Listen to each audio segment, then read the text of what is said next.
Herr Kahn, wie holt man eigentlich das Du-Bild? Ganz einfach, mit einem neuen Samsung QLED-TV. Jetzt QLED-TV-Aktionsgerät kaufen und Gutscheine für 6 Monate Live-Fußball aus europäischen Top-Ligen bekommen. Über Sky-Ticket, The Zone und Eurosport-Player in der Samsung Sportworld-App. Mehr Infos auf samsung.de/sportworld. Nur bis zum 17. Juni.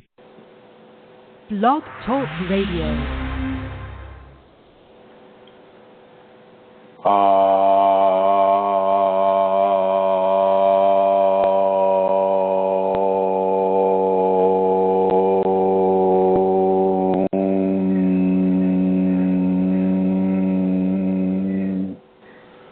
Hello everyone, welcome to this conversation about your Kundalini Awakening experience. My name is Chrism, and every week on a Wednesday we have these conversations to help you in your Kundalini Awakening experience. I would like to say hello to Amelia Santara, my co-host. I'm going to bring her into the Shakti Zone. There she is. Hello, Amelia, are you there? I'm here, Chrism. Hello. Happy Wednesday to you and to everybody. I'd like to also welcome Eileen Laurel, and it looks like Rosemary Goliath, Starloon, Suka, Elizabeth, Dalton Gonzalez, and Julie. Hello, everybody, and thank you for joining us today. I'd like to welcome those who are listening just on their computer and they're not in their chat room. Hello to you, and hello to the folks that listen to this in the archives. Welcome to those listening in the archives, and also welcome to those who are listening to this in their sleep. Welcome to you, my sleeping brothers and sisters. Now I'll go ahead and pass it on over to Amelia. Thank you, Chrism. Well, hello, everybody. As always, it's really good to be here on a Wednesday. It's something that I enjoy doing on a Wednesday, and I look forward to it every week, to hearing the teachings from you, Chrism, and to seeing the people in the chat room, and just having this sense of community that I get coming here every Wednesday. But anyway, to begin as normal, I would like to let people know where they can go if they would like to make a donation to support the work that Chrism does on Kundalini Awakening systems. Just to let you know, before I give the address, there is absolutely no expectation or pressure on anybody to donate. But if you're in a position to do so and you want this information in order to donate, here it comes. It's www.ascension-kundalini.blogspot.com. And on the upper right-hand corner, you will see a donate button, and it's quite easy to follow the instructions there. This is the only means of financial support that Chrism receives, and so if you're in a position, it is gratefully received. Chrism will give you all the names and at least the addresses of all the different places where his teachings can be had, and all the different venues where he offers support to people going through a Kundalini Awakening process. I can never remember what the addresses are, Chrism, so I'm going to pass it back to you again. Right. On the YouTube network, it would be Chrism Kundalini, or Chrism with the number 0 with a slash through it, Kundalini. Because it's, Amelia, I'm going to put you in the blue here. I'm getting that echo. There we go. And then, you go onto the YouTube network and you'll see about 300 videos. And then also on the Facebook social network, you can go to a group called Kundalini Awakening ! You can also go to a group called Kundalini Awakening Systems 2 and the Kundalini Radiance Community. These are all in the groups section of the Facebook networks. In the Yahoo networks, we have Kundalini Awakening Systems 1 at Yahoo Groups. And we also have that same name on Google+, on the Google+ networks. And so those are some areas that you can get to, in addition to the blog that Amelia gave you the address to. Those are some of the areas where you can get the information. You can also just go to Chrism or Chris Mitchell or Chrism Kundalini on Facebook, and just go to that webpage as well. And these are free teachings, my friends. These are free teachings. Even, yes, I've been advised that I have to accept donations, and I gratefully do so. But these teachings, they're yours to have and to hold for those who can have and hold them. Not everybody can. And for those that can, I would like you to listen to our Wednesday Radiant Sutra reading. And the Radiant Sutras have been donated by Josephine Smith, and we're very grateful to Josephine for donating the Radiant Sutras. And here is the Radiant Sutra number 73. Behind the spine is infinity. Below the perineum are invisible pulsating roots which open downward into space. The heart is wide as a spiral galaxy. Steadily consider back, root, heart, and know the living body of vastness that you are. And I'll say an amen to that. I'd like to say hello to Fashji. Hello, Fashji. And we have some guests there with numbers after them, 58 and 99. Hello to you. So, Amelia, I'm going to bring you back on, put you into the Shakti red. There she is. Hi, that just means for people who don't know, turning on and off the microphone. Yes. Yeah. They give us a color choice. When you're on hold, you're in the blue, and when you're live, you're in the red. And I'm going to put you back into the blue just for a second, my dear. Okay. And I'm going to welcome. Hello, Eileen. How are you? Oh, I'm fine, Chrism. It's good to hear you. Are you seeing dolphins out your window? I'm sorry? Oh, are you dolphins? No, I'm at the condo now. So oh, I see. You're seeing alligators out your window. Yeah, I haven't seen the alligator for a while. I don't know where he is. A lot of birds, though. Beautiful herons and cranes and an osprey. Oh, beautiful. So, well, welcome to the program. I'm going to go ahead and put you in the blue. Thank you, Chrism. And I'm going to try to say hello to Rosemary here. Hello, Rosemary. Hello. Hello. Hey, there you are. Do you have any announcements you'd like to make? Yes, we have a very short amount of time left yet, but not that short. But my body is alerting me that things are happening soon. So get busier, like that. That's what I mean.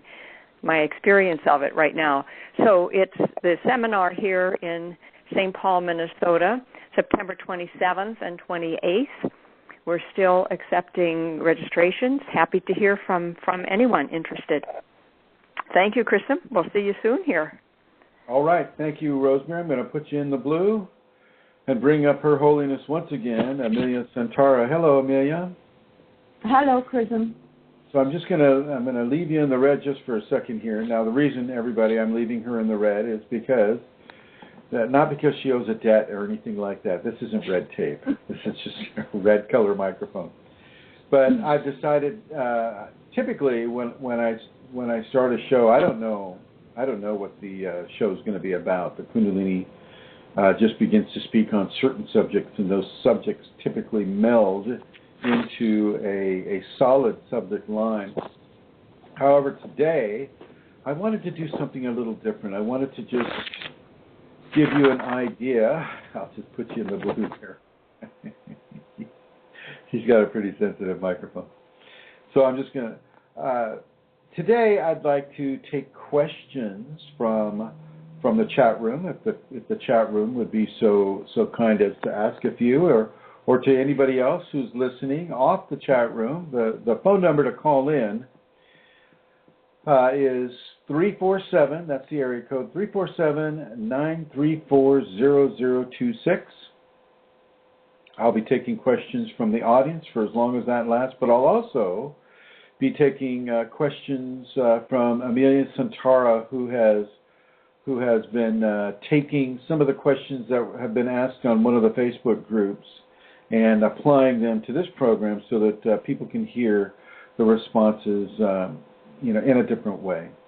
And so, without further ado, I will go right on over to Amelia here, who is now in the red. You red girl? Okay. Do you think we should check in the chat room that the sound is okay, Chrism? If somebody would let us know. Always. Yeah? Okay, yeah. You beautiful, wonderful people in the chat room. How's it coming through? Waiting. Oh, somebody's typing. Elizabeth's typing. Starlin's typing. Oh, good. That sounds nice and clear. Oh, it's good. Finally. Jeez Louise. Thank you. Okay, putting Amelia back in the red. Now, Amelia, because your mic is so very sensitive, even the rustling of papers comes across very, very clearly. Okay, Chrism. I'm just aware that the sound, doesn't change. I can hear a certain sound whether I'm on or off the microphone, so that's why I wanted to check if me coming on made a difference. So, doesn't look as if it does, but okay. Well, on the group today, or in the last couple of days, there was a member asked a question, I think it was who had awoken Kundalini. And from that, we had a really interesting discussion. There was a lot of sharing, and there was a lot of questions came up. And it was a really interesting conversation, and one question led to another, and the sharing was really lovely. So just before we came online, I jotted down a couple of the questions. So I just jotted the questions down. So how would you like me to do that? I mean, somebody asked, is Kundalini the real thing? Is it our real thing? How is life different? All right. Ask me a question, Amelia. Yes. Is Kundalini a real thing? Yes, it is a real thing. It is a real component of our human systems. It is as real as your feet and your arms, your legs, your eyes, your brain, your tongue. Everything that you are, the Kundalini is as real as that. Now, is materiality real? Now, it depends on what perspective you're looking at. To some people, we're spirits driving a flesh biological machine. And to other forms of consciousness, especially those within another biological flesh machine, we're people that are having, a very amazing, lovely, beautiful, exciting, powerful spiritual evolution. Kundalini is the petrol in that machine. It's what the machine is made of. It is the divine embrace upon the physical systems, and so yes, it is a very real situation. Absolutely. Okay. How much time does a Kundalini awakening take? Well, it'll take a different amount of time for each person. There is no factory outlet for Kundalini Awakening. You can't buy the latest time, fashion technique for awakening the Kundalini. A lot of it's going to depend on your karma and what you bring to the table this lifetime in the area of spiritual evolution.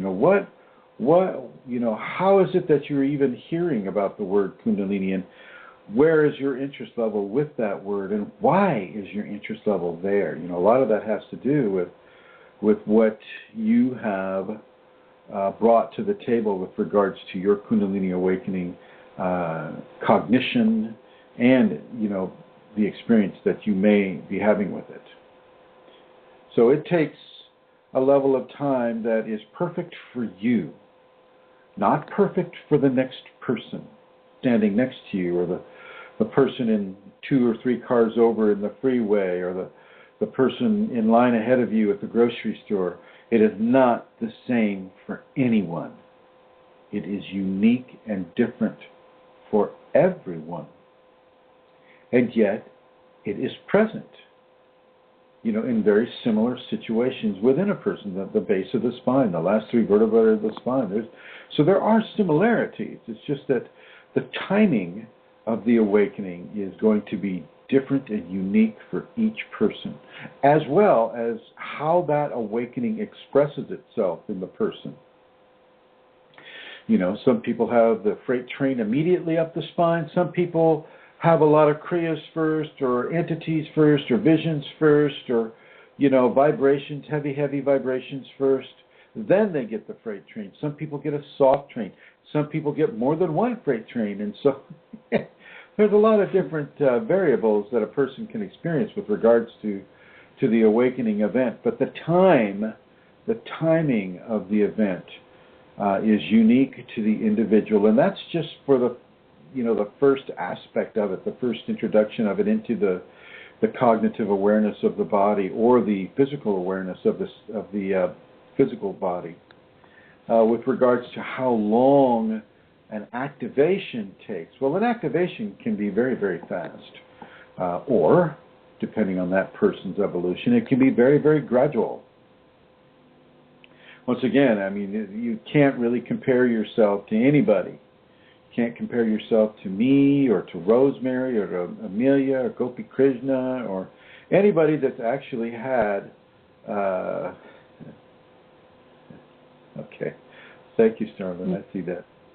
Anybody that's actually had the Kundalini can't really say, oh, yeah, mine's exactly like Celestial Ruby's, mine's exactly like her, and mine did the exact same thing that hers did at the exact same time that it happened. You're not going to get that with anybody. And you will hear this from people. Oh, yeah, mine took 3 months. Yeah, I'm done with it now. I'm looking for the next thing. And if you hear that, it's not the Kundalini that they've had. They're calling it the Kundalini. They may even think that it's the Kundalini, but it is not the Kundalini. As Kundalini goes on and on and on and on and on into your death. You take Kundalini with you into your death. It follows you. And it is also present in your next incarnation, which may be, part of the whole agenda. So many people are coming on now with some fairly strong Kundalini experiences now. I don't know if it's just because of the internet or what, but people seem to be really coming into it, and it's a good thing. And a lot of it, I think, could be a next life population of having some of these extra gifts like teleportation or telepathy, or any of the ascended skills, maybe as a society base, like the rishis. Like the rishis in ancient Sanskrit, in the ancient Sanskrit civilization. They lived a life that had many of the psychic attributes, what we would call gifts of the Kundalini. And so maybe this is a population in development. So as far as timing goes, that's always going to be unique with a person. They may have the same phenomena, but even if they have the same type of phenomena, that which comprises the phenomena will always be different. Thank you, Amelia, for your patience. Please, let me actually go with Starlin's question here. Okay, Amelia? Yeah, I was going to ask that next too anyway. Great question. Starlin writes, Chrism, somewhere today I saw you make a differentiation between activated and awakened. Can you say more about that? Yeah. The activated state is typically the invitation into the Kundalini. All of a sudden, somehow, somewhere, some way, a person starts to think about deep spiritual matters. A person begins to quest in their inner self about matters that pertain to spiritual evolution, matters that pertain to practicing the noble qualities of forgiveness and service and giving and help and strength and honesty, truth, clarity, tolerance, diligence. These types of inner disciplines become a very important part of the person's conscious makeup, and this came out of the blue. All of a sudden, they just start to have this. Now, some of them can be practicing yoga. Some of them can be practicing Tai Chi or Qigong or some sort of a spiritual belief system. Others can be sitting on a bus, and here it comes. The activation stage is typically that which works itself into the awakening stage, and really the dividing line between the activated state and the awakened state would be, one of them would be a spinal sweep. Okay, a spinal sweep is because it's such a magnificent experience that really defies proper description through through words or the written word or the spoken word. It doesn't even come close. But for our purposes here, using the spoken word, the spinal sweep can be seen as a dividing line between an awakening event and a continuing activation event. And the way you can really see that is you can look at some of the phenomena that occurs in the activated state. All of a sudden, your fingers want to go into the Gyan Mudra, thumb tip and forefinger tip together. You may begin to pray more, or you may feel the need to meditate. You may feel the need to take a Vipassana retreat type of experience. You may feel the need to find a book. You'll feel this urge to look up certain books, and if you're able to surrender to that urge, you'll find yourself going into areas of Eastern mysticism or Hinduism or Christianity, sacred Christianity. Some of these areas that start to talk about, in the Christian context, Holy Spirit or the fire of God or the fire of Christ, or in the Hindu context, Shakti, Shiva. In the Buddhist context, you'd see that as various different charismas that a person is having, and in the Qigong is typically more of a chi-centered energetic exercise. They don't really get into the Kundalini, although, with a lot of chi, you can jumpstart the Kundalini. A lot of people will come into Kundalini through the astral projection experiences, and they'll receive a guidance in the astral projection department that says, hey, you need to start looking into Kundalini, and boom, an activation a sequence has begun in them, because astral projection, when you receive information in the astral projection environment, it becomes very important to you. It becomes quite the priority. And so all of this begins to build and build and build and build, and boom, all of a sudden, one day or evening, night or early morning, you have the spinal sweep come up to you. And after you have blending with divine consciousness, which is really what the spinal sweep is all about, after you have that divine signature on your soul that, yes, this person has merged with God, God has merged with this person has merged with God, that is the beginning of the awakening. And this will begin to have many, many different consequences and many different spiritual phenomena that occur, in the awakening part of the journey as opposed to the activation part of the journey. And a lot of people have a hard time making the changes, all the readings and the meditations and the yogas and the different energetic ideologies that they've adopted up to the point, and to the activation, and then through the activation into the spinal sweep. But it doesn't necessarily apply to the awakening events afterwards. You have to be willing to change. You have to be willing to let the thumbprint of the divine that is now upon your soul begin to dictate what it is you do and how it is you do and why it is that you do what you're doing. And so this is a very strong delineation between the activated state and the awakened state. Some activation states are very, very short for people. Some people have an activated state that is just a few minutes long. Some people, they pop, and when they pop right into a spinal sweep. And so immediately they're engulfed in the divine union, immediately. And so, their activated state could have lasted just a few seconds. So this is something that people need to also consider. The awakened state lasts, as I mentioned before, lasts for the rest of your life and into the next incarnation. This is what has happened with me. All the skills that I had as an awakened child came to me from the previous life where I had awakened the Kundalini. Mine was a shamanic awakening. So as you have the Kundalini in this life, so may it come with you into the next. If your karmic arrangement is that which supports that type of an effusion. I don't want to say, with absolute authority, when it wakes up in you, then you'll have it in your next life, because there are other mitigating circumstances that come into play.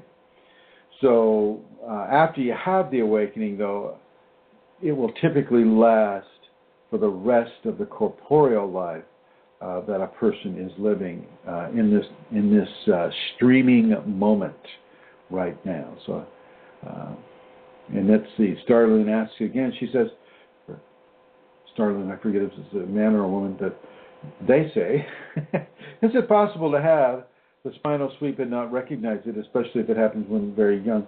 Well, I'm not gonna put parameters on what is possible within the Kundalini and what isn't. Typically, though, it's an unmistakable experience when you merge with God. It's such a huge experience that it's exceptionally recognizable. Now, if you're, if you have no reference for the divine within this society or this understanding that your current society represents God to be, then a child would have a spinal sweep and not recognize it. But you have to remember that these are not accidents.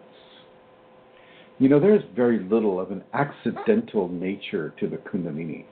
If a child is actually having a true Kundalini spinal sweep, well, that is an intentional experience that child is having, and it is controlled by the divine, not by the child. Just as the same as when an adult has the spinal sweep, that is controlled by the divine, not by the will of the adult human being. And so same with the child. If you're seeing a spinal sweep as being some sort of a phenomena that the kids have every day, well, that's not going to be the case.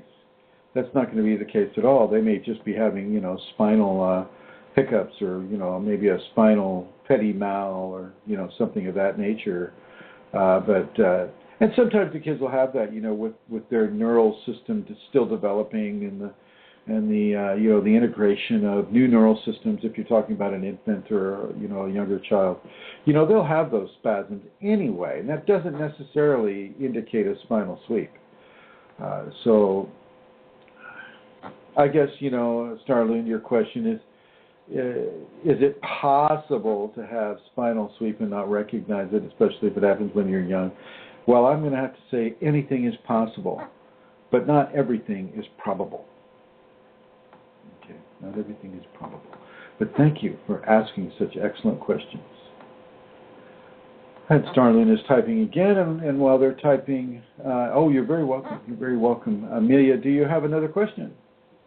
Yes, indeed. There was some discussion as well about spontaneous awakenings, unprepared for awakenings that came out of the blue.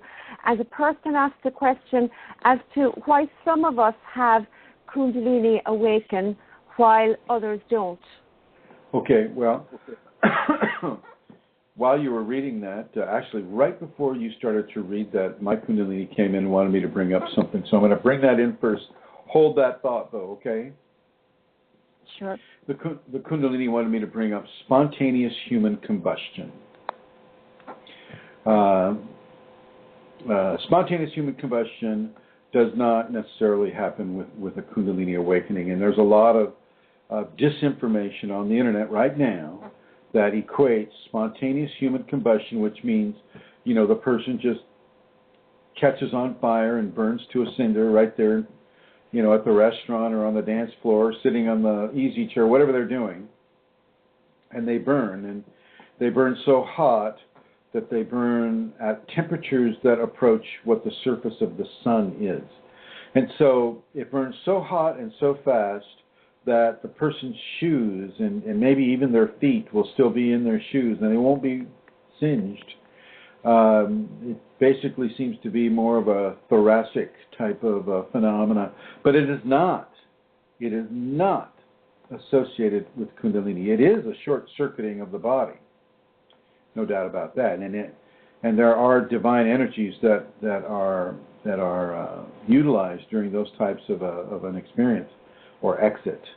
But they are, spontaneous human combustion is not in any way, shape, or form a Kundalini phenomena. And forget and really take yourself out of the purview of people that would present such a fearful-based scenario into a Kundalini equation, especially, these folks who have never even experienced the Kundalini, but just decide to drive the nails of fear into people who are approaching it. Spontaneous human combustion is not part of the equation.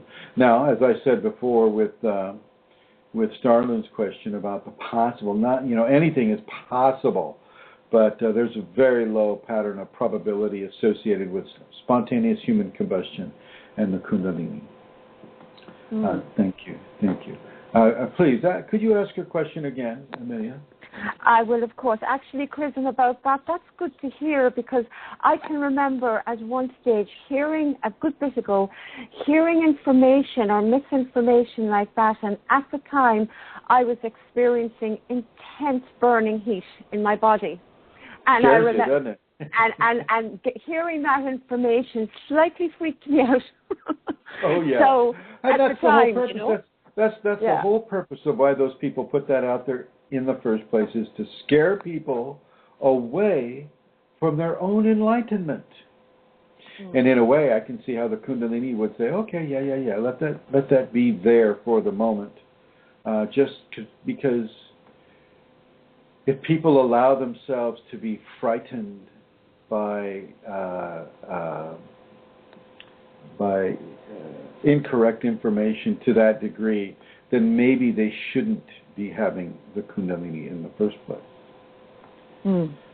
But I was just told to correct that myth. So, spontaneous human combustion and Kundalini are not in any way typically associated with each other. Good. It's more associated with alcoholism. It is. If you look at some of the histories of the people that have had it, they've been drinking. They've been drinking brandy. So there's certain levels of exits that I think a soul is developing, and one of those exits would be spontaneous human combustion. Go ahead. Okay, so the question was, why do some of us have Kundalini awaken while others do not? Well, that's a fairly simple question. Why do...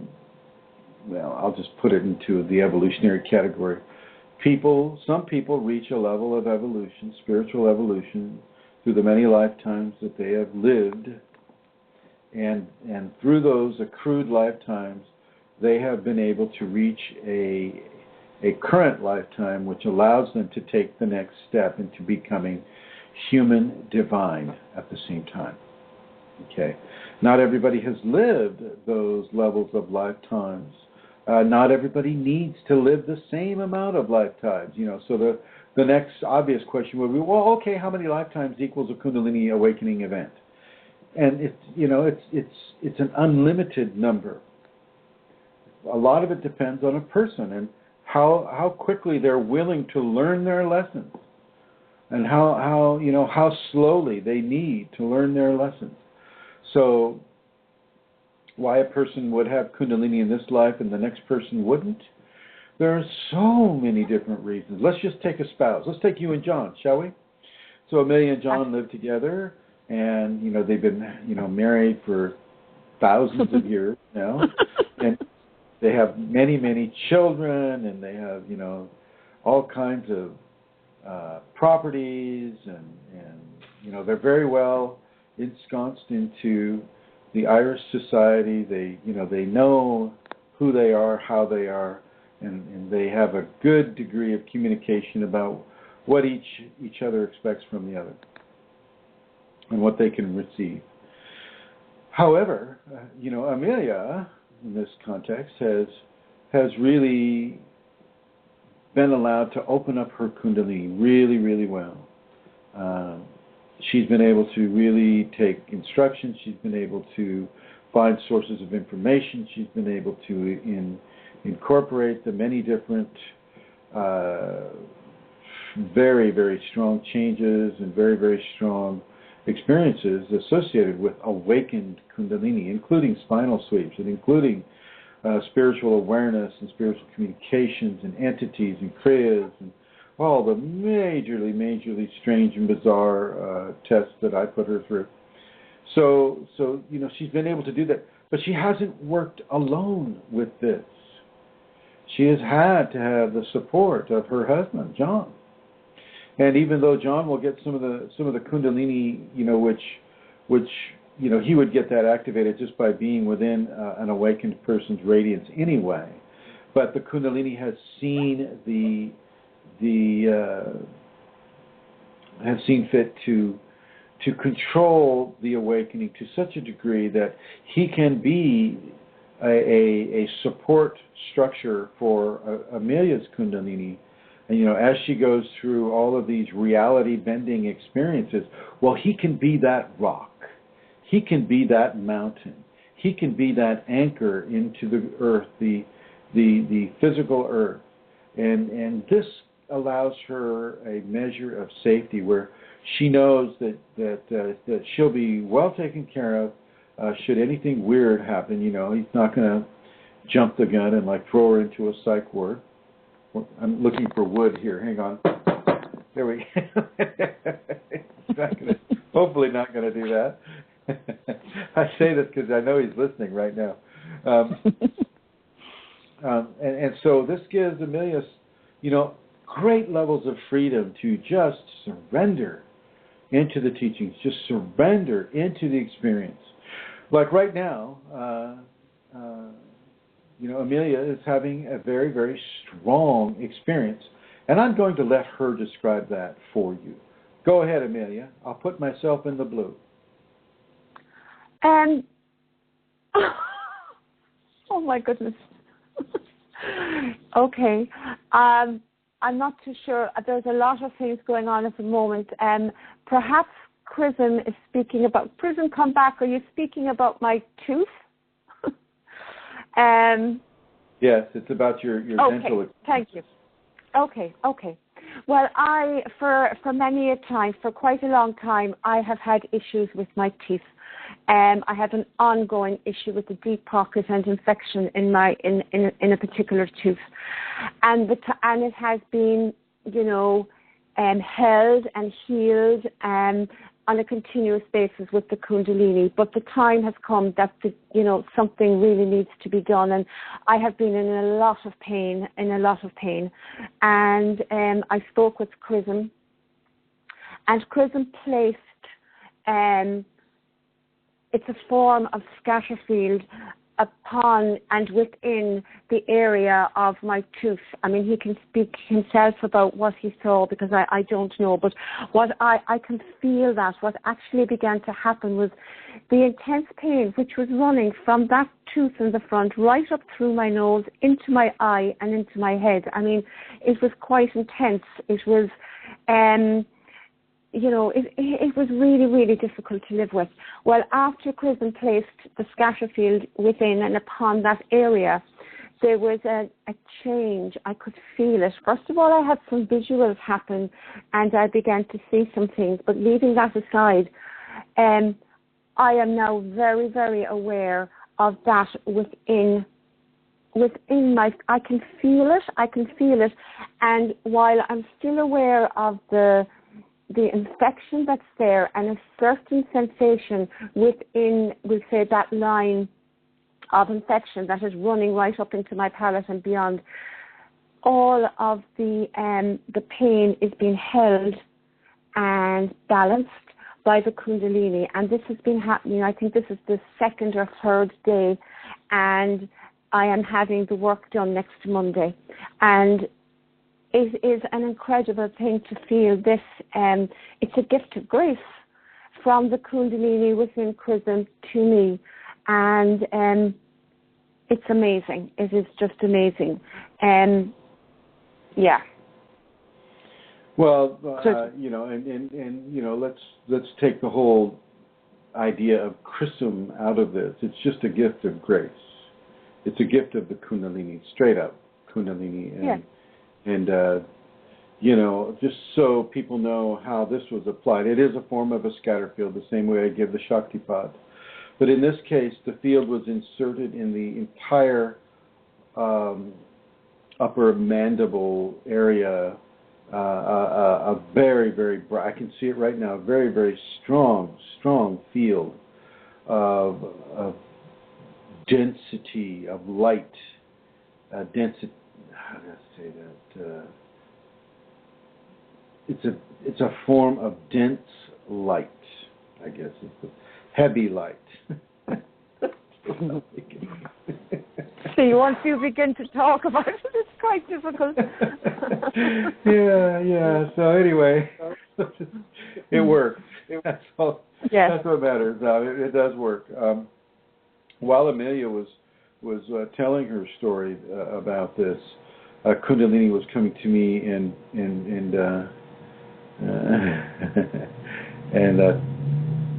I have an idea of what she would like to discuss today. So, and that goes along with the last thing that it wanted to talk about, spontaneous human combustion. Kundalini is not of Satan. Kundalini is not of the devil. Kundalini is not in any way associated, in any way, shape, or form, with satanic practices or with sexually galvanized BDSM. And I'm just going to take a wild stab with BDSM. I think that stands for bondage,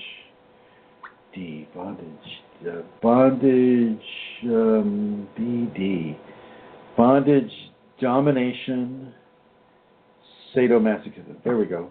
I think that's it. Anyway, correct me if I'm wrong. It is not associated with that. These are all things that are associated with the lower aspects of the lower chakras.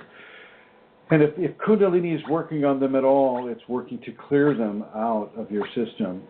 So Kundalini doesn't really have the affectation or the association with some of these more ego-based creative outlets for sexual frustration or for religious persecution or human judgmentalism upon each other. Kundalini is not a negative force, even though it does deal with the polarities of positive and negative. It doesn't do that within, say, a judgmental or an attack-oriented venue. It's far more dealing with the opposites that should attract. Opposites that attract, because as they attract themselves towards each other, that which is in between becomes very, very, how do I say it, condensed. Very, very condensed. And in that pressing together are certain toxicities released through our system that we've had there for many, many, many lifetimes or many, many years. And as the Kundalini begins to compress these imbalances out of our system through the positive and negative poles of our experience, so will we experience some of these toxifications leaving us. But once again, as I try to teach people, don't attach to the phenomena.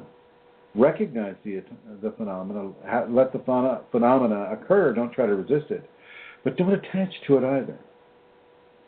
Attachment is a very powerful thing, and it keeps you stuck in certain areas of the experience that perhaps you don't need to be stuck on, because you don't know not to attach, then you're attaching to all of it, which can make things go very, very, very long, far too long.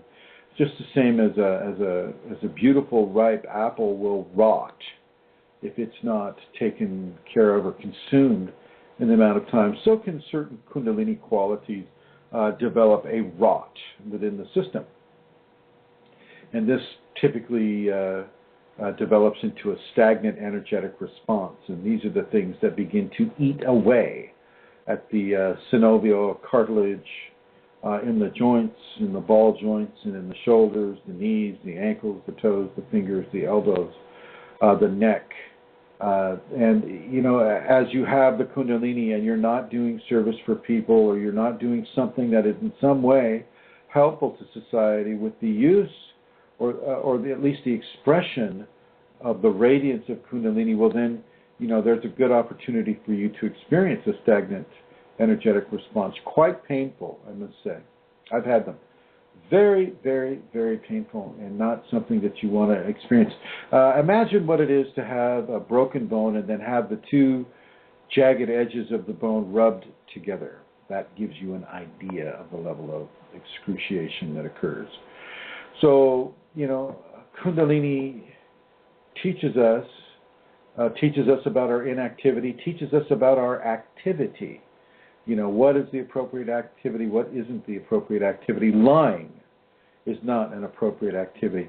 When I, a lot of people are trying to sign up on the Facebook Kundalini Awakening exclamation point group, which is great, and I welcome everybody to do that. But a lot of them are lying, and you can see the lie. And those people who lie either about their gender or about their name or about who they are, whatever, those folks don't typically get on. Not to say that all of them, are filtered out, because that's not true. But a lot of them are filtered out. So remember, the Kundalini within you understands the truth from a lie. It understands when you tell a lie and when you're saying the truth. And it will typically reward you one way or the other. A stagnant energy response is a reward of inaction, a reward of laziness, a reward of having but not holding very well. Okay, part of that can be due to a lack of information, and so you also need to look into your own equation, your own Kundalini awakening, and begin to trust what's happening. Trust the intuitions that you're receiving. Look at them. Make sure that, of course, they reflect noble qualities of, say, self-discipline, self-improvement, or the selfless service for another person. Things of that nature. But you are being observed, you are being watched, and it is paying attention, even if you are not. So Kundalini doesn't deal with negativity such as demonics, unless that comes through in an entity form. Then it will, it'll see if there's a teaching opening for you to experience, say, a demon in your lifetime or in your Kundalini awakening. It'll look at the pros and cons, and it will decide if you get to experience that demonic force. Don't think Kundalini's not in control when you have a negative experience. It most certainly is. But it also understands that you must have this negative experience.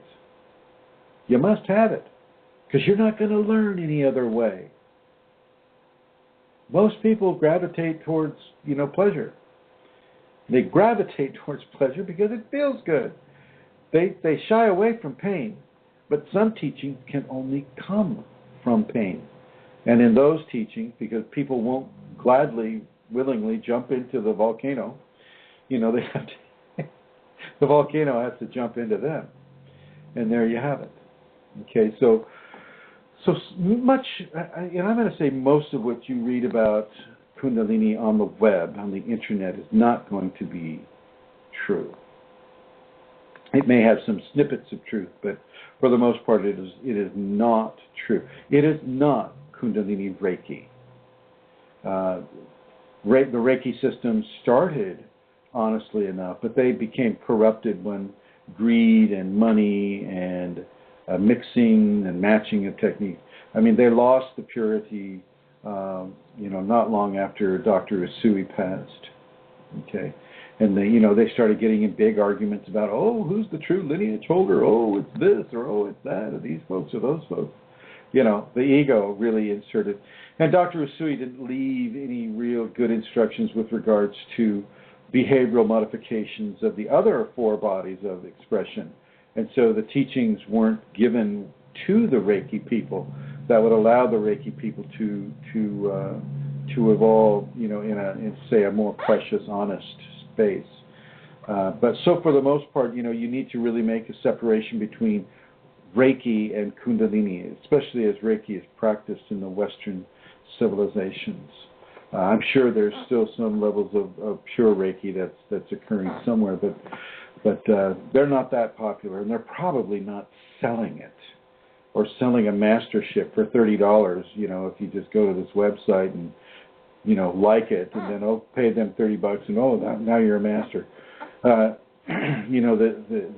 cheapening of what a commercialism does to an experience is significant. So Reiki is not the answer to Kundalini in this scenario. Another scenario is this is not in any way a. Stand by a moment. This is not in any way a condition of a satanic religious force. This has nothing to do with Satan, except as the individual ego brings Satan into the equation. And this also goes for Lucifer. And this also goes for angelics. People have this great need to have an angel floating over them and protecting them. I think Archangel Michael is great for that. And everybody calls in Michael. Oh, Michael, do my bidding and protect me from this or that. And you can only imagine. How the true Archangel Michael must really be either irritated with that, or just doesn't even really care to know about it. Nobody is coming to our rescue from an angelic format, unless, of course, the angelic format is what the Kundalini wants us to come into. With regards to, just a second here, I'm gonna move here. Just a second.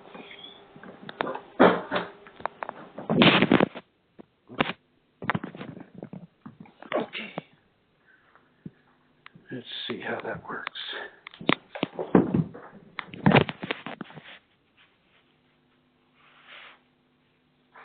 Oh, great. Yeah, can still hear you, Chrism, so that's good. That's great. Okay, just stand by.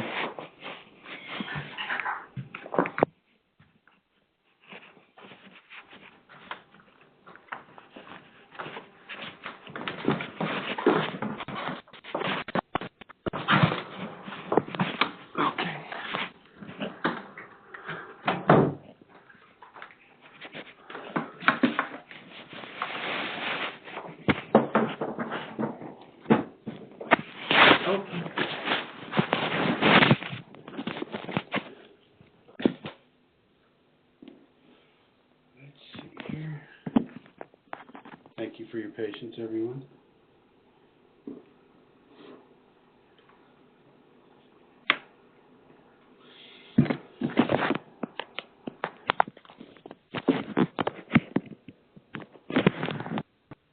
Okay, all right.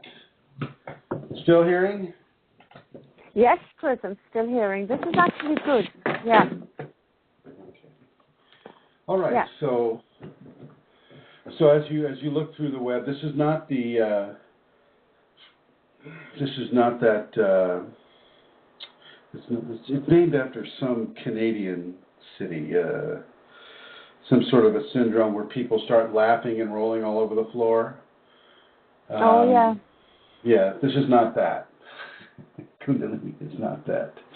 Kundalini is not just having some psychic skill. Like some people will be born, they'll be, fairly telepathic, or perhaps they, there's these natural channelers that channel everything in the universe, and they go around making their money off of channeling. This is not that either. Kundalini doesn't typically open itself to commercial use. Sometimes it will, but not always. And for the most part, I would say it doesn't. Although I have to say, to be fair, it led me into a casino to make money, and that did happen. But it's not something that I keep going back to try to recreate. So anyway, yeah. I just my thought got a little broken up in there. So go ahead and ask me a question, and I'll pick it up from where your question leads us. Okay, Chrism. So there was some discussion as well about other realities that Kundalini people become aware of, I suppose. And somebody asked the question, are these other realities more a change of perception rather than an actual, real, different reality? Oh no, I remember hearing that question. Actually, a good question to ask. Oh, let's take care of that. That's good, actually. That sound is better, Chrism, even again. Thank you. I'm hearing the echo from you, so I'm going to go put you in the blue for a second. Okay. Okay, so the question is the reality different, or is it a perceptual change? And you really can't have a perceptual change without changing the reality. So, in a way that question answers itself, because when you have a change of perception, you also have a change of reality, even though that reality may still agree with people and with other people's experience. You can't have a perceptual change without changing the way you perceive a given event or a given thing. And so that was in response to a post by Magdalene de Deus, and I'm going to go ahead and read her post so that people have an idea what we're talking about here. And you'll notice that Magdalene has begun to write more about her experiences, and it's really, really good. It's been a long time. She's been working with me for quite some time now, and she's really starting to bloom. And so I just want to say congratulations to you, Magdalene, for that. And here we go. Looks like this is what she wrote. She says, "Dear all, since having the Kundalini, and especially more recently, I have been feeling very sensitive. I kept telling Chrism that really it is difficult because it also means that I would be hurt very easily with the slightest comment from another person. I found it emotionally tiring. Chrism explained to me that several times that this is all happening for a purpose, and that my being more sensitive would eventually allow me to tune into other people's feelings and be able to understand and know more about them so that I'm able to help them with my Kundalini. I think that this is indeed what is starting to happen.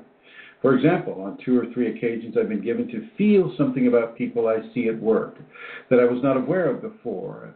But most of all, this is what happened yesterday. I was sitting in this new and beautiful tram that has just been inaugurated in my town. She lives in eastern France. As I was sitting there, the tram actually goes through the rough part of town, and as I was sitting there looking at people, I could feel the recognition and happiness they felt. of having such a modern and beautiful means of transport going through their area, I'm actually starting to feel bliss as I'm writing these words. When I shared this later with Chrism, he told me I was able to actually feel the gratitude and feelings that those people were having at the time. So especially since yesterday, I feel more grateful for being more sensitive, even though it has indeed meant being hurt more easily. Because I can tell that Chrism's explanations are indeed starting to reveal themselves as being true, and I found yesterday's experience in the tram particularly touching. And another Kundalini person, suggests that let's see here. Oh, she may have taken over. Oh boy. Anyway, somebody asked if it was if it was just a change in the perception, and a perception is really not as static as you might think, certainly within the Kundalini. But when you change the perception, you change the reality. When you change the reality, you also change the perspective. So I will suggest that it becomes a new reality. With every perceptual change that occurs, a new reality is lifted into the equation. And a new reality can be as little as, as just, having a different kind of Kriya come, and start to move and work with a different muscle system or group of muscle systems that you haven't felt before. That would be a perceptual change. Or, having a different type of an entity. I know that the praying mantises were brought up by me a little while back with regards to Kundalini creatures. And Magdalene sees a lot of these things in real time. And so, she would see a praying mantis, or she would see a dragonfly or a butterfly or a spider, or things of that nature. And, begin to change her reality about her experiences, say, as a child with a butterfly or with a honeybee or a bumblebee or with a dragonfly or a praying mantis, or things of, the Kundalini creatures that we're given as examples to in this world. So it's a new reality that has really changed it. But you could also say it's a sharpened reality. It's a reality that the more truth that is worked into that reality, the sharper the reality becomes, which, then the sharper the reality becomes, the greater levels of change in the perceptions occur. So that's what I'm going to give you for that one, Amelia. Are you there? Did you go to the bathroom? No. I went blue. Thank you very much, Chrism. Yeah, sure.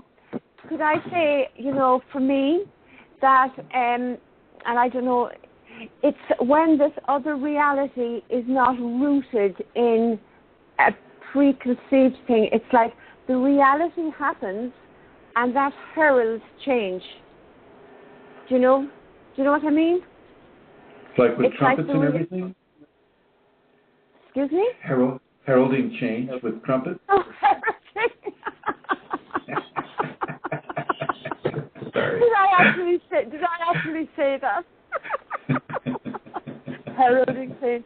But what I mean is the reality is the first experience, the different reality. It's not that my perception or my thought or my contemplation changes. The reality is the first action that changes. That's all. Right. Anyway. Right. Well, and it can go back and forth too. You can have phenomena can change your reality, and the phenomena comes directly from the. Say again. I'm sorry. Well, that's what I'm saying. Badly, obviously. Okay. Yes. Phenomena heralding change. Okay. But it's true enough. Yeah. It's true enough. So yeah, let's move on to the next question. Okay, let's move on. So another person was speaking. I'm recalling this now because I don't have any other questions, but they were speaking about being unprepared, for the shock of the spontaneous Kundalini Awakening experience they had. and she commented that she can't turn it off. And well, so can't. maybe you can say something about that. Off. You don't get to turn Kundalini off. Once Kundalini is up and going, there is no off switch. And because there is no off switch, the person will keep trying to find an off switch. People don't like not having control over their bodies, and so when the Kundalini comes and begins to control their body, they don't like it. They go into resistance, and some of them kind of intuitively know that they can't resist this, and they don't want to resist this, and so they don't. But most of the people will reach into their handy bag of resistance options that they think will work or that they're willing to try, and they'll attempt to control this either through medical means or through spiritual means or through energetic means or through the means of just willpower alone, and none of those things are going to work. Now, you can damage the system to a point where the phenomena can become less compromising to you. You can take, you can become a zombie, and then of course, a zombie will do what kind of zombies do. They just kind of shuffle around. They can have that kind of a drug-induced experience, a chemical cage. But it doesn't turn the Kundalini off. It just puts it on, puts the phenomena aspect of it on hold. Same with, with any of the quote-unquote managing drugs or minerals, that they like to pump into a person's bloodstream. It's not curing it. They love to say that cured and released. They make you sign the form saying cured and released, like that actually happened. But it doesn't happen. Okay, nobody gets cured from Kundalini. Nobody gets released from it either. Okay, and so it's I see Elizabeth's going back and forth here on the chat room there. So nobody is released from it, and nobody is, people are going to resist it as much as they possibly can, and that's just going to cause more pain. That's going to cause, more of an issue with it. So, that is something that you would like to you would like to look into. And Kundalini Awakening Systems 1338 asks, Amy, so A-M-Y, Amy questions from the chat room. So I guess Amy is writing a question from the chat room here. So that's good. Well, we'll see what Amy wants to ask. Does Amy want to ask something, Amelia? No, Chrism, that was me with a misprint. Any questions from the chat room, I just asked the guys. But it came out as Amy, so pardon me.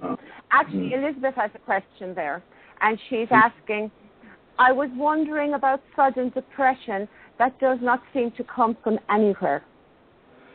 Well, it's always going to come from somewhere, but it's not going to come from a place that maybe you're cogent or conscious of. Sometimes with bliss, if you have bliss and then you have the absence of bliss, that can bring on a sudden depression. Another form of thing is you can be tied into other people in an unconscious way, and you can feel depression coming off of them. People spread, what do they say? Misery loves company, right? Well, that's the truth. And so you may want to look at the people that you're around at this point. Who are you spending time with that's depression, or what kind of news or fiction or interaction are you having with other people that may contain depressive components that the Kundalini in you would say, okay, Elizabeth needs to work on this, so let's give her this depression. And, look at all those depressive examples we have out there for her. So, yeah. Kundalini, you're because most of us perceive our life through the lens of the ego. the ego is not going to be able to figure everything out. It's going to want to. It's going to try to. It's going to try to figure everything out.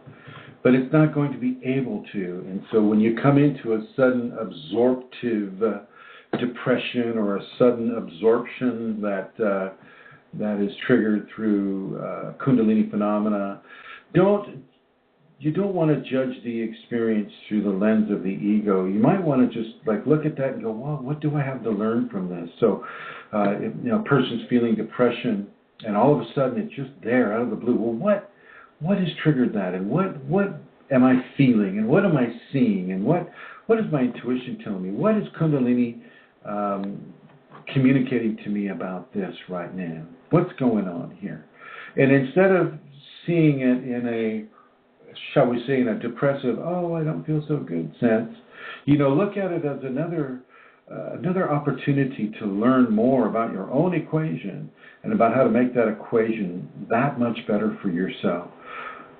Look into what's going on with you, what's going on around you, what has happened to you already, or what is about to happen if you have things planned in the future. So take a look at that and don't see sudden depression as something that is negative, even though I understand for the most part we'll label it that way. But look at the hidden gems, the hidden jewels of information that are hidden within a sudden depressive experience. Next question there, Amelia Santara. Well, I don't have another question, Chrism. I saw Vashti typing. Yes, Vashti, good timing there. Can you read that, or shall I read it, Chrism? I can read it for you. Does there ever come a time in one's process where Shaktipat is no longer needed? Or is it a good idea to pursue because it might develop an unnecessary reliance on the Shaktipat? Well, I don't give myself Shaktipat anymore. Never did, actually. So there's a time when you don't need to be Shaktipat. And that, as far as being addicted to Shaktipat, sometimes people form those addictions, but the Kundalini won't let it go too long. You have to remember that my Shaktipat is really based on how a person practices the safeties. If the person practices the safeties well, then they're not going to need my Shaktipat at all. Like I said before, the Kundalini Awakening safeties are a standalone activation sequence. I mean, you'll activate with that. And hopefully through that activation, it will be nurtured into an awakening scenario. So, people sometimes become bliss bunnies, and they think that every time they receive a Shaktipat, well, they're going to go right into bliss with it. And I really would prefer that people not even experience bliss then if it's going to form an addiction within them. I would prefer that people just, do the safeties. Do the safeties and let the safeties, let the noble qualities of the safeties speak for themselves. If you're practicing the safeties, do you need to do a Shaktipat? Do you feel the need to do a Shaktipat? You might answer this question for yourself, Vashti. Do you want a Shaktipat? What is the genesis of your question? What is happening in you, perhaps, that says, maybe I don't need to take another Shaktipat. Maybe I'll just sit with what I got for a while. Maybe you can, another way of looking at it is, well, maybe I'll just sit with what I've got for a while, or maybe the Shaktipat is something that will take me into the next level. There are very, very many ways that the Shaktipat will affect a person, but it really comes down to the individual. I don't receive Shaktipat from anybody. I never have. So is Shaktipat absolutely necessary for everyone? No. No, it isn't. No, it isn't. Is it helpful? Yes. Yes, it is. If you're in the proximity of a person that can give, this kind of the quality of Shaktipat, then yeah, I would say take it. If you're not in that proximity, well, the Kundalini will take care of you. If you're happy with where you are and you don't feel like you need to move any more, then, a person doesn't need to take the Shaktipat. But you have to remember, who is making this decision? Is it your ego, or is it another part of you? Who is making that decision? Who is making that question? What part of the individual says, well, do I need this anymore? I don't know. You know, what part of that question, you know, what part of the bodies of expression does that question activate? And so, you know, a person, I think, would do best to look at that. And if you're developing an unnecessary reliance on the Shaktipat, then stop it. I don't think there's any arm twisting on you know, taking the Shaktipat with anyone. You either want to do the Shaktipat or you don't. And there is no judgment one way or the other. Now, let's say for Fasci, for a person in say Fasci's level of Kundalini, you know, he's getting a lot of experiences lately. He's getting a lot of phenomena lately, and so, you know, it might be, you know, part of his equation to ask that question and then maybe make another decision about it or talk to me more about it, however you wish. But the other way to look at it is if it isn't broke, don't fix it. Okay? If it's self-sustaining, if you feel that you have a self-sustaining Kundalini equation, then, you know, adding more gas isn't going to hurt it. It's self-sustaining. You know, I mean, so look at it, feel it, and the person will need to make their own determination. Not every person can give Shaktipat in these ways, and so, you know, there's that to consider as well. So, does there ever come a time when one's process where Shaktipat is no longer needed? Yes, there comes that time. Is it a good idea to pursue because it might develop an unnecessary reliance on Shaktipat? And I'm just going to add, or an addiction to Shaktipat? Well, if it's becoming an addiction, then don't do it. If it's becoming an unnecessary reliance, meaning unnecessary, unneeded reliance on Shaktipat, don't do it. Just test it out. Test it out. I think there's at least three people here that are in the Shaktipat for this autumnal equinox. So yeah, anybody's free to take themselves out of it. You know, there is no judgment. There's no judgment on that, because sometimes, like if a person was having a lot of phenomena that was painful, a lot of headaches, things of that nature, you know, the scatter field would probably do something very different for them, very similar to what occurred to Amelia's teeth, and you know, move into a more maintenance-oriented level so that the person can find the time to make the corrections they need to make. So sometimes that can occur. The one thing that you really want to understand is that the Kundalini is smart, it's intelligent. Your Kundalini hears you, knows what you think, knows what you've experienced, knows what your issues are. Ask your Kundalini if you want to do the other Shaktipat. And let it respond to you, and then you pay attention to that response. Okay? Now let's see, we have 41 minutes left, and I would like to give out the phone numbers. Area code is 347-934-0026. That's 347-934-0026. Call in with any question or comment you'd like to make about the Kundalini Awakening experience. And in the meantime, I'm going to pop on over to Amelia, who's been patiently listening, not moving or shuffling papers. Thank you. I have been patiently listening, and that's interesting. An interesting question. Can I speak about my Shaktipat?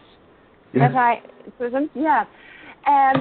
I received my first. I have had a spontaneous Kundalini awakening, and you know, it's flowing in me. It's fairly strong, but I always have asked to participate in the Shaktipat, and each one of them has been very, very different, because, you know, I practice the safeties and I do so very diligently, but I notice that each Shaktipat brings something that the Kundalini, deemed necessary for me. And so it is never the same. Some Shaktipaths have been very, what you would call, active, with a lot of phenomena. Other Shaktipaths have been very quiet. Sometimes a Shaktipath day in one of the chakras, will bring a lot of challenge for me, exactly what I need. So for me, asking to participate in the Shaktipath is like 4 times every year where I have a week of focus on, it's a very sacred time for me anyway, that particular week every year. And that's how I approach the Shaktipath, and it's a wonderful gift of grace to be in it and to receive, Anyway. Well, thank you. And if I had been able to find someone who gave the Shaktipath based upon a practice that supported noble behaviors, I would have done it over and over and over and over and over. So I am not outside of certainly in my early experiences, I am not afraid of receiving help. Matter of fact, I went to my first Kundalini Awakening seminar, with just to meet other people, just to, geez Louise, you feel so alone. At least back then, when the internet was new, and scenarios such as that would come up. So yeah, I would have taken the Shaktipath, especially with the tremendous level of cost that's associated with it. The financial cost of participating in these Shaktipaths, could be quite inviting for somebody that didn't have any finances, like me. Well, just to say there, in case we have new listeners, Chrism, we're not talking about your Shaktipath. Well, yes, we are, actually. No. We are talking. Huge levels of cost. Oh, yeah, that's called sarcasm, my dear. Sarcasm, yes. Sarcasm. Okay. Well, I heard you saying that... I know what you heard. Shaktipaths do cost a huge amount. People do charge a huge amount of money for them. I know. Yeah. But I already said at the beginning that, it's free. So, yeah. Yeah. Okay. All right. Is there another question? No. Not, no. No. Well, let's just go ahead and continue then. Go ahead. What I would really, if it would be, I would love to hear the Radiant Sutra again, if that would be okay. It was it's actually in the other room. Okay. I had to move to the weight room here. So what I am going to do right now, though, is I'm going to have my little conversation that I like to have with my sleeping brothers and sisters, and so I'm going to begin that right now.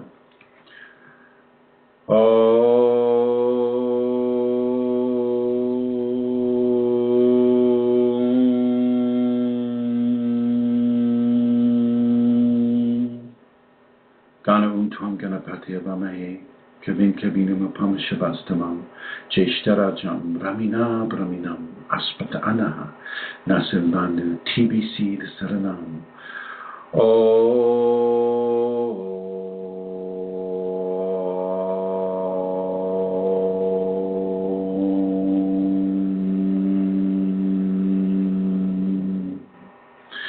To you, my friends who are sleeping and who are listening to this conversation in your sleep, let any blockages that you're not, that are waiting for you and getting in your way, you're not able to clear, let the Kundalini help you clear. Let the Kundalini in this voice begin to help you clear the blockages to your own radiance. Take the lessons in the dreams. Take the lessons that this conversation brings into your dreams.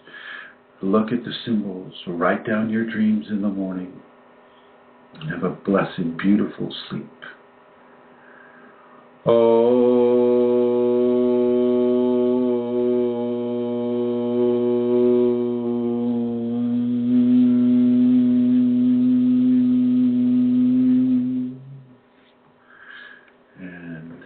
Sleep well, my friends. And coming back into the conversation here with regards to what's being shown on the internet. So once again, I think I've tried to clear up, this is not about the devil, this is not about Satan, this is not about being saved by Archangel Michael. This is not about being a starseed. You know, people, I think, some people will be having Kundalini Awakening phenomena, and some of the starseed and these people that are out promoting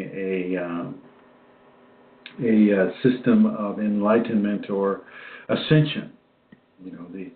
The word ascension is being used quite a bit these days with regards to symptoms that are more accurately about Kundalini, but it seems like they're borrowing terms from the Kundalini in order to justify a new and improved level of spiritual evolution towards ascension. And these people just need to really just forget about their ego, because almost all of them you'll see very, very little in the way of ego modulation or behavioral moderation.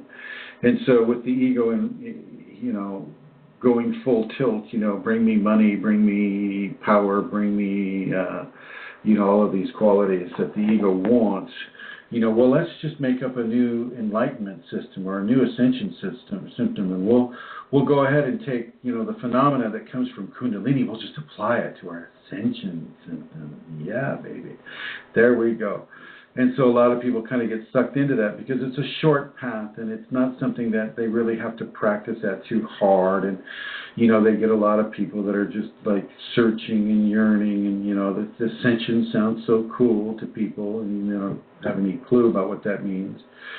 But these types of scenarios are not indicative of the Kundalini. They're indicative of a person that's using Kundalini phenomena to support a program that typically has their commercial interests at heart, their book or their seminar or their whatever it is. So I would also be wary of those types of scenarios. Let's also look at the fallen angels. All these things exist, but they're just not taking that much of an interest.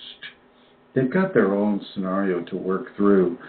And humans, except for some of the ones that are being propelled to do negative things to this world, such as, those in Denmark right now who are doing the grind.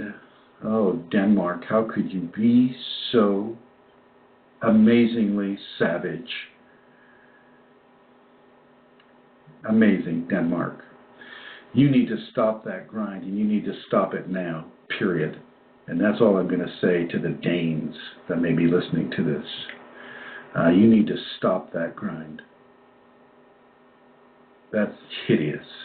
Absolutely hideous. And I don't care for how many centuries you've been doing it. You've been doing something really wrong for many, many, many, many years. And you need to stop it now.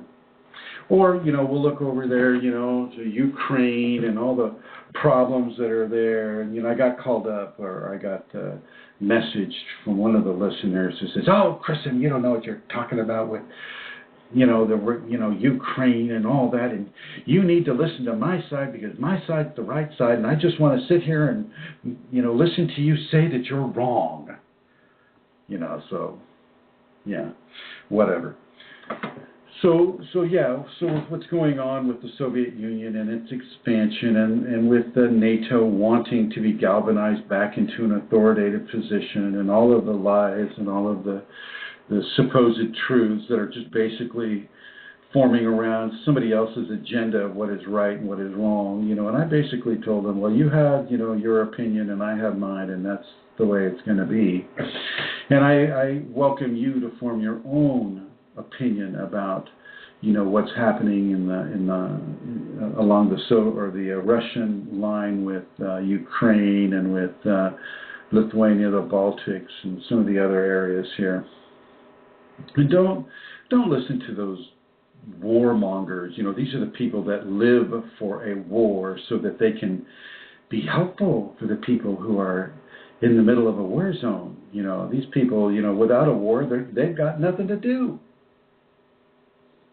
They love that war. They're part of the whole war economy. They just don't know it, or they choose not to realize it.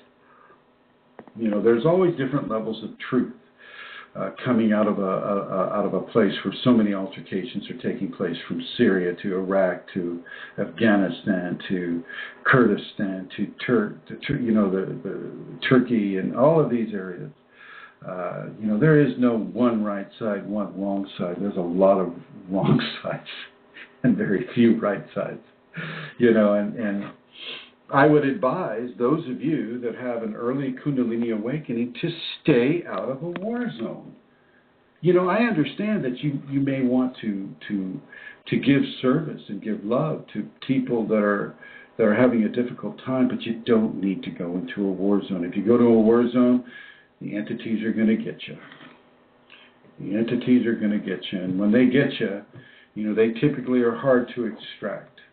These are the war zone entities. These are the entities that live, or should I say, they only really come out strong when there's severe damage going on, human carnage type of thing. And so you need to be advised of that. New Kundalini awakening people, don't choose sides. And certainly don't choose a perverse side that is really, in it to hurt people, whichever side that may be. Okay? And don't use the excuse of, I'm still human, therefore I still have my ego. Don't use that as an excuse to squirm your way out of acknowledging the fact that you're making a mistake, even though the entities inside you will stir you onward into continuing to make more mistakes. Okay, these war zones. There is no innocent side, certainly not the United States, certainly not Syria, certainly not Britain, certainly not France, or any of them. Nobody's innocent here. Nobody's innocent. Putin's not innocent. The Ukrainians and the separatists are not innocent. Nobody's innocent.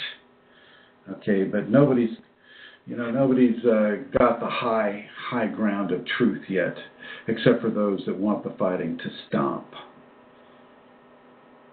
That are trying to make the fighting stop. Those are the people that need the support. Okay, not individual ideologies based upon ego-based assumptions of truth and rightness. That's just being a revolutionary zealot, with as much bloodlust as the other side. So enough said about that. The grind, for those of you that don't know what the grind is, the Danes have seen fit that if they drive a school of beautiful dolphins onto the beach and then bludgeon them to death, or cut into them, or cut their heads off, or bleed them to death as a rite of passage for their youth. Oh yeah. Let's just soak them in blood. Okay, that needs to stop. And I'm going to go, I'm out here in the public right now, and I'd say, Denmark, you need to get on with your evolution. That is not how we treat our fellow mortals on this world. That's how you treat them. But, I'm going to suggest, boycott all things Denmark until Denmark's able to evolve out of that.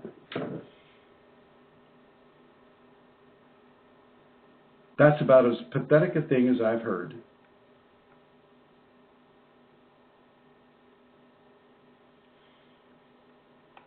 All right. Enough said. Kundalini demands certain things of a person. It demands noble qualities to be expressed, not just to people, but to our fellow mortals on this world. It doesn't mean that you can't walk barefoot on the grass because you might crush a bug. That is always a possibility. And one or two of us or three of us might just get a virus. Because, that stuff can happen, and the Kundalini controls it. It controls it for those who are awakened or in the activated stages. So it's a conversation I had with one of the students that was leaving the ashram yesterday about, when we go away, what happens to our dogs? What happens to our friends that are left at home while we're out on vacation? What kind of a vacation are they having? Okay. Do they have this day after day after day of total loneliness? So, how do we treat our fellow mortals in this life? Where do we make room in our garden for the bugs to have the whole plant with all the fruit? Where do we make room for them? Do we just go out and spray Raid on the ants because they're cleaning up our mess? How do we treat the environment? How do you treat the environment, having awakened Kundalini? Think about that. And I know, we get a lot of groups coming on the many different communities. They're down on they're down on carnivores and they're up with vegetarianism. They just don't take the leap that plants also have feelings and plants also have consciousness and plants also faint before you harvest them. This has been proven. As well as science can prove any of these things, it has been proven. It's Christopher Bird in his book, The Secret Life of Plants. Check it out. It's an old book. It's written in the 70s. Check it out. Plants have feelings too. They did all kinds of tests. A plant within a positive vibration is going to grow really, really well. A plant within negative vibes will grow really, really poorly.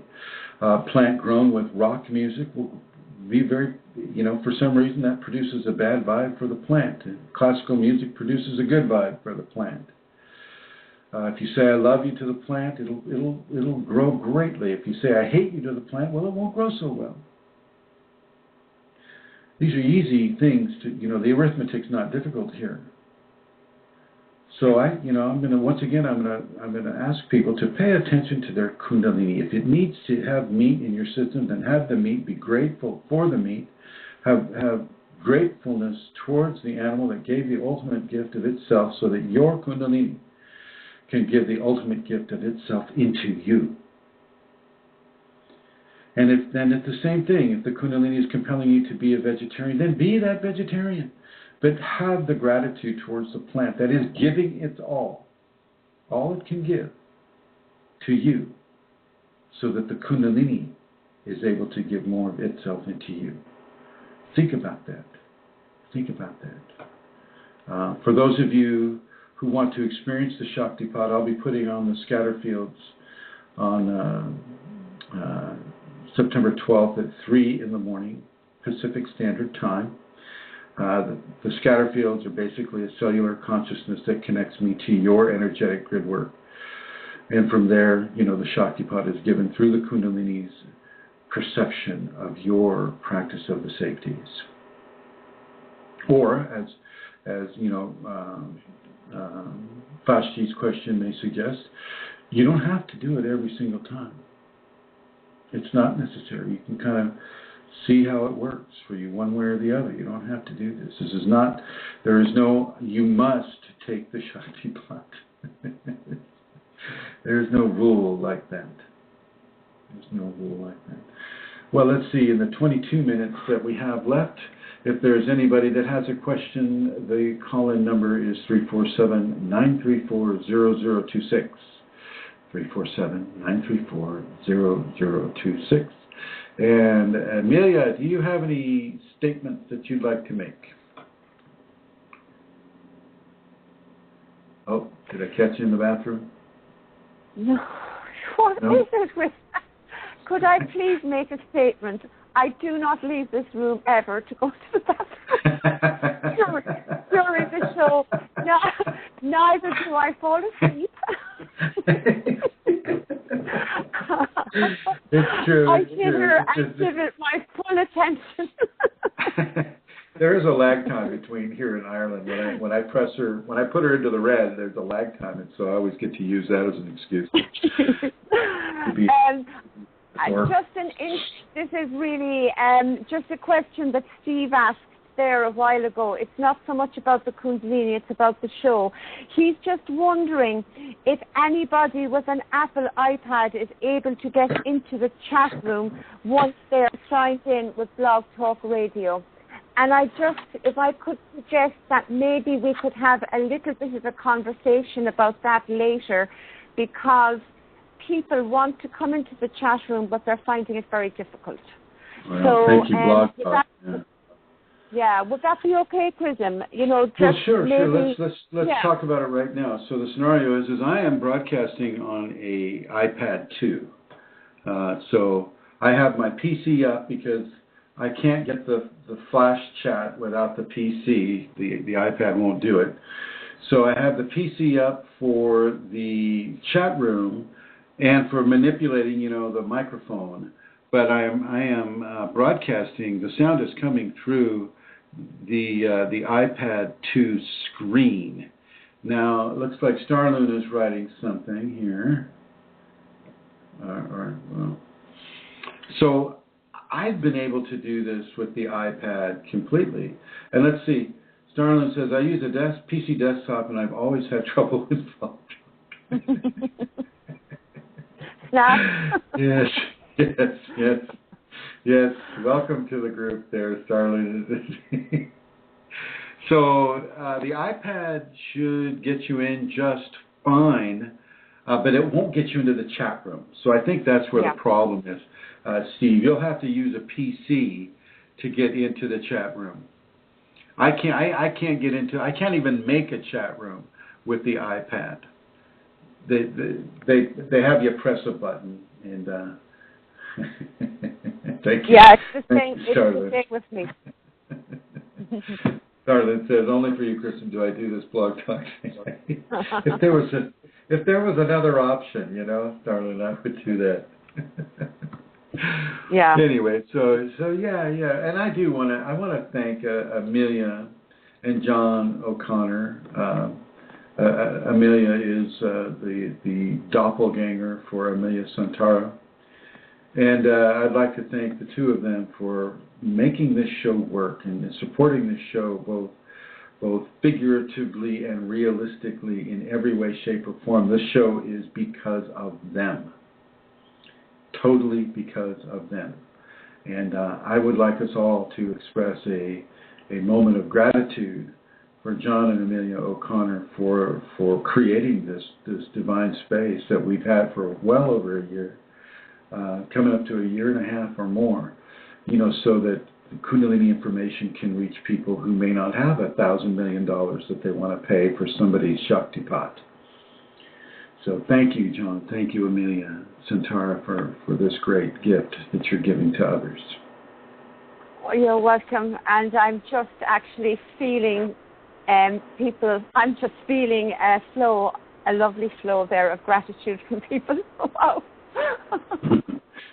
That's nice. There you have it. So yeah. With regards to the technology doesn't always get changed. We don't. If you don't, you can listen with the iPad too. You should be able to listen to the show. You just can't get into the chat room. I don't know if that's the same for all the pads. Maybe the Google Pad or the Microsoft Windows 8 type of electronic. The Android? Or the Android, any of the telephone things. How many of you are on a telephone right now in the chat room? Anybody? Anybody on an Android telephone or an iPhone listening in the chat room? Oh, that's a good question to ask. Yeah. Is everybody in the chat room on a PC? Or are you using Androids? Or good question. No one's typing. No one's typing. Oh, Elizabeth is typing. Laptop. Yeah. I know that some people have trouble, though, even with the laptop. I know that Eileen has trouble getting into the chat room constantly, and she uses a laptop. So far, it's all laptops. Windows 8 or Windows 7, according to Julie. Wow. The iPhone will only let you listen, not chat. Okay. Well, so once again, it's an Apple problem.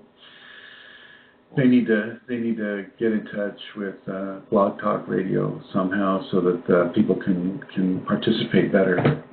But anyway, actually, that's a good point, because I mean, I've never complained as such, and I have to do what you do. I have a PC working in order to, you know, activate and interact in the chat room because the iPad doesn't work. So maybe I'll connect with them and find out about that.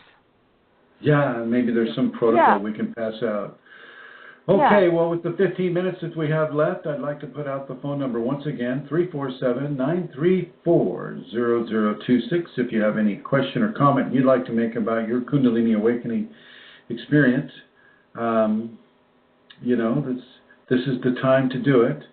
We'll stay on the air, say, for another minute or two, just to give people an opportunity to reach for that telephone or ask a question in the chat room. But if you don't, do you have any other questions coming to you off of the groups? No, Chrism, I don't really, because you've answered some of them. Wait a minute. I'm getting more that wants to. Okay, so Kundalini will not force you to commit suicide. Kundalini will not force you to do anything that causes harm to yourself. Your ego will do that almost every single time. Been written by an individual that says, "Oh, the Kundalini is so painful," and it's just their resistance to this force that is making it painful for them, and it will not drive you to suicide, except if you don't know what's occurring, and if you don't know what's occurring, and you're not willing to accept the answers that other people give you with regards to what could be occurring, and you're just kind of getting locked into this downward spiral of pain and depression and suicidal thoughts. You know, there's not anything that I can say right now that's going to dissuade you, except it's not the Kundalini doing this. It is yourself and your own fears that are doing this. You need to stop drinking coffee. You need to hydrate yourself. You need to get some watermelon going in the morning. You need to ground yourself as strongly as you can. Be like a tree and plant some roots out of the bottoms of your feet and the base of your spine. Kundalini will not kill you. You will kill yourself, but Kundalini will not kill you. Okay, that's another myth that we can go ahead and bust right now. Kundalini doesn't mean that you go out and channel Saint Frederick or Saint Lollipop, because Saint Frederick and Saint Lollipop are all of a sudden, you can communicate with them all of a sudden, and they say, "Wow, I'm Saint Lollipop and I'm Saint Frederick, and we're sent here by the Kundalini to make you do our bidding." That's not true either. Don't you listen to those entities. You ignore the entities as much as you can. Ignore them. Okay? They may try to make you cuss. They may put bad words into your mouth. Kundalini does not do this. But it will allow the entities to do this so that you can begin to discern what is Kundalini and what isn't. Okay? This is more garbage off the internet that we need to help people, make some inner corrections with. Do not listen to advice about Kundalini from people who don't have it. Muji doesn't have it. He can't tell anybody what to do about a Kriya. He'll just castigate them in public, humiliate them, embarrass them, and not answer their question. Okay? Not to say that he doesn't have good things to say, I'm sure he does. But he does not know about the Kundalini. And whatever he does pretend to know doesn't come from personal experience. Okay. Some of these smart guys, that are out there, Eckhart Tolle and all these guys, they write a good book, but they look really, really like they need to get out into the sun more. These are not Kundalini awakened individuals. They cannot advise you on the Kundalini. The power of now is not going to help you in your Kundalini unless the Kundalini, allows you to set a pattern of perspective based upon the positive aspects of that book. Okay?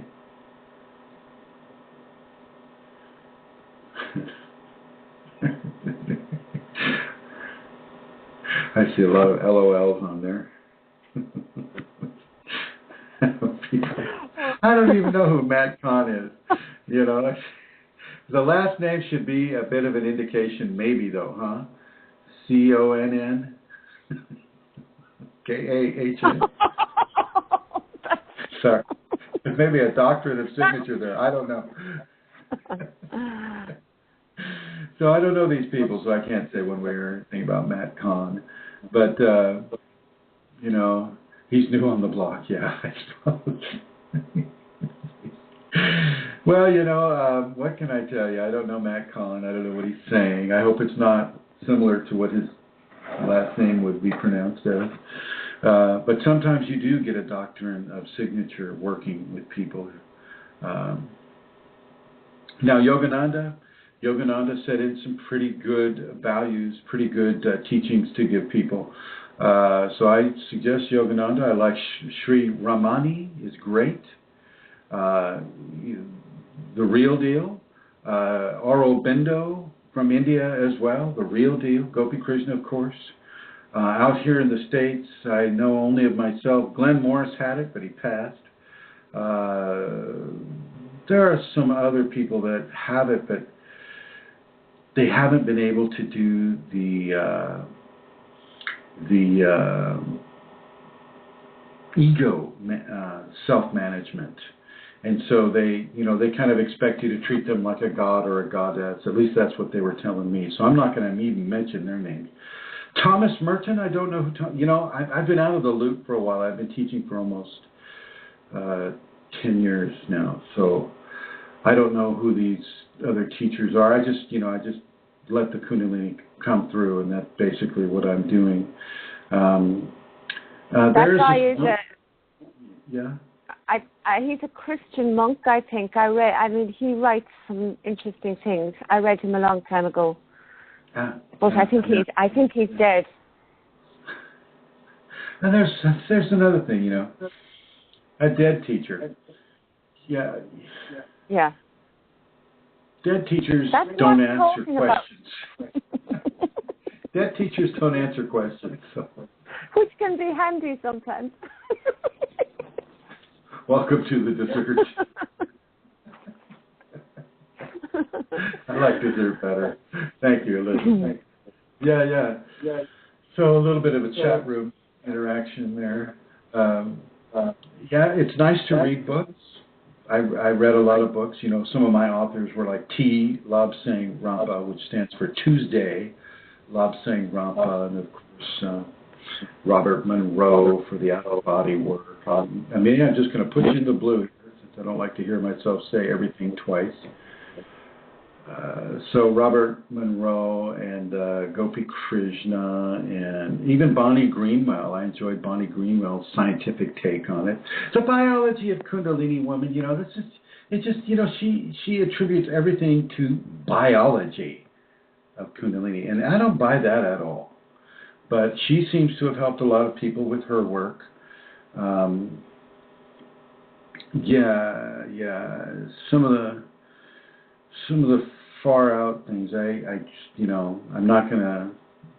I shouldn't mention them, even though they're part of the deal too. Some of these far out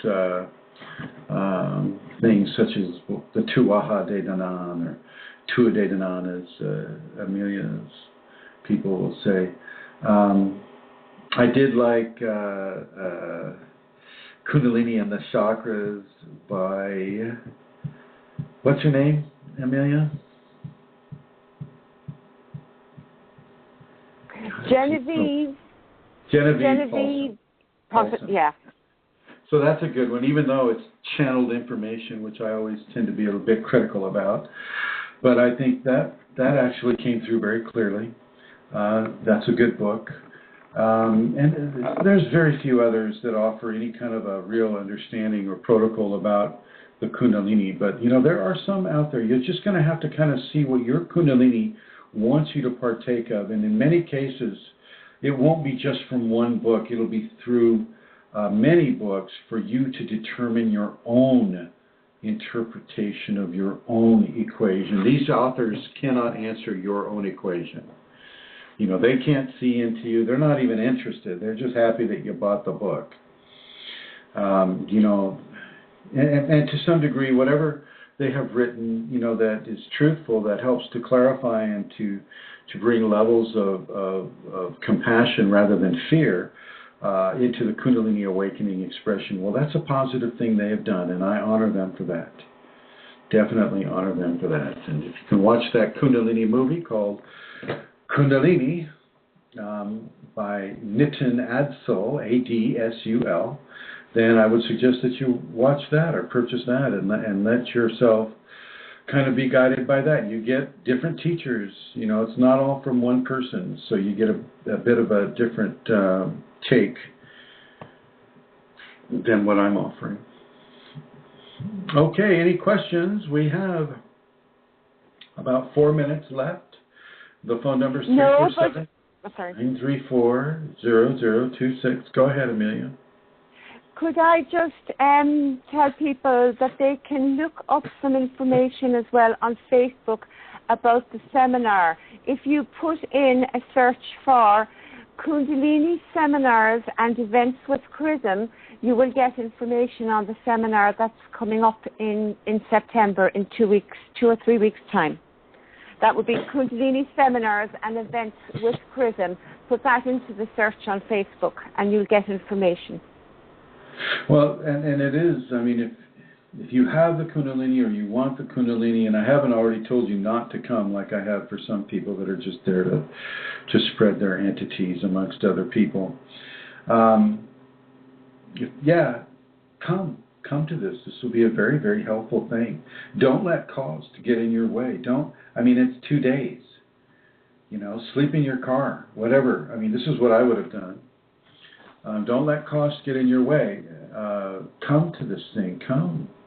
Participate in your equation. Bring it out into the public, even though you can come there under, you know, a secret name. You can call yourself, you know, Tommy Tomato. I don't care. I'll call you Tommy Tomato too if you want. I mean, it's not, we're not there to out people that have Kundalini. We're just there to really help people come into balance and to learn which ways that they can increase it or you know, come into a greater harmony with it. So come to this seminar if you possibly can. If you're anywhere near the Midwest or Northern Midwest, Minnesota, St. Paul. You know, that's not too far from Chicago. That's not too far from Canada. That, you know, you guys can do this. I just had a student drive for 10 hours to go from Southern California up here to the ashram, and you know, she's only able to spend a little bit of time, but it's worth it. It changes things.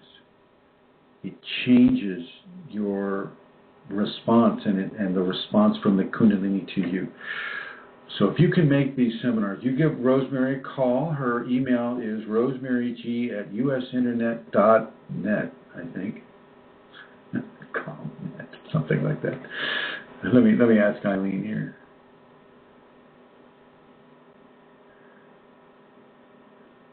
Am I on? Hi, Eileen. Hello? You're on.